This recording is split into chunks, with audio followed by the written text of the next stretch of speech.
తెలంగాణ గ్రామాల్లో సర్పంచ్ ఎన్నికల చర్చలు తీవ్రంగా నడుస్తున్నాయి. గ్రామాల్లో ఏ నలుగురు ఓ చోట గుమిగూడినా ఎన్నికల గురించే చర్చించుకుంటున్నారు. నోటిఫికేషన్ ఎప్పుడెప్పుడు వస్తుందా అని ఎన్నికల్లో పోటీ చేసే ఆశావహులు ఎదురుచూస్తున్నారు. సర్పంచ్గా పోటీ చేయాలనుకుంటున్న వారు గ్రామాల్లోనే మకాం వేసి ఓటర్లను మచ్చిక చేసుకునేందుకు విశ్వ ప్రయత్నాలు చేస్తున్నారు. మంచి చెడుతో సంబంధం లేకుండా ప్రతి కార్యక్రమంలో పాల్గొని ప్రజలతో మమేకమవుతున్నారు.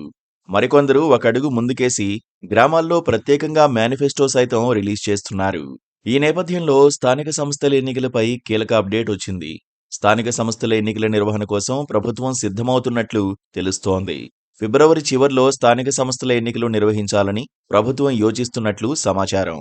ఈ నెల 26 నుంచి రైతు భరోసా, ఇందిరమ్మ ఇండ్ల పథకం, ఇందిరమ్మ ఆత్మీయ భరోసా, కొత్త రేషన్ కార్డు పథకాలు అమలు చేయనున్నారు.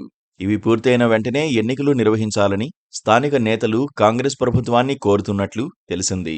పథకాలు త్వరితగతిన పూర్తి చేసి ఎన్నికలకు వెళ్లాలని సర్కారు భావిస్తోందట. ఫిబ్రవరి చివర్లో ఎన్నికలు నిర్వహించేందుకు సిద్ధమైనట్లు సమాచారం. కాగా రాష్ట్రంలో మొత్తం 540 మండలాల్లోని 12,966 గ్రామాల్లో సర్పంచ్ ఎన్నికలు జరగనున్నాయి. 1,14,620 వార్డులకు రాష్ట్ర ఎన్నికల సంఘం పంచాయతీ ఎన్నికలు నిర్వహించనుంది. వీటి జాబితాను పంచాయతీరాజ్ శాఖ రాష్ట్ర ఎన్నికల సంఘానికి ఇప్పటికే సమర్పించింది. గత ఎన్నికల్లో 535 మండలాల్లోని 12,732 గ్రామాల్లో మొత్తం 1,13,152 వార్డులకు ఎన్నికలు జరిగాయి.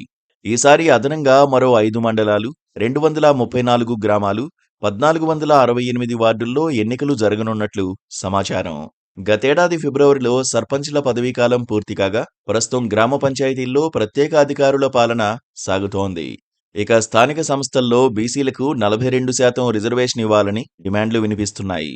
ప్రస్తుతం అందుకు సంబంధించి కులగణన జరుగుతుండగా ఈ ప్రక్రియ పూర్తయిన తర్వాత నోటిఫికేషన్ వెలువడే అవకాశం ఉంది. అయితే ప్రభుత్వ పథకాల అమలు ఆలస్యమైతే గనుక మార్చి, ఏప్రిల్లో ఎన్నికలుండొచ్చని కూడా భావిస్తున్నారు.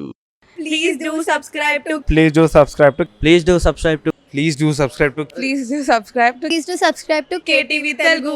KTV Telugu. KTV Telugu. KTV Telugu. KTV Telugu. KTV Telugu. Please do subscribe to KTV Telugu.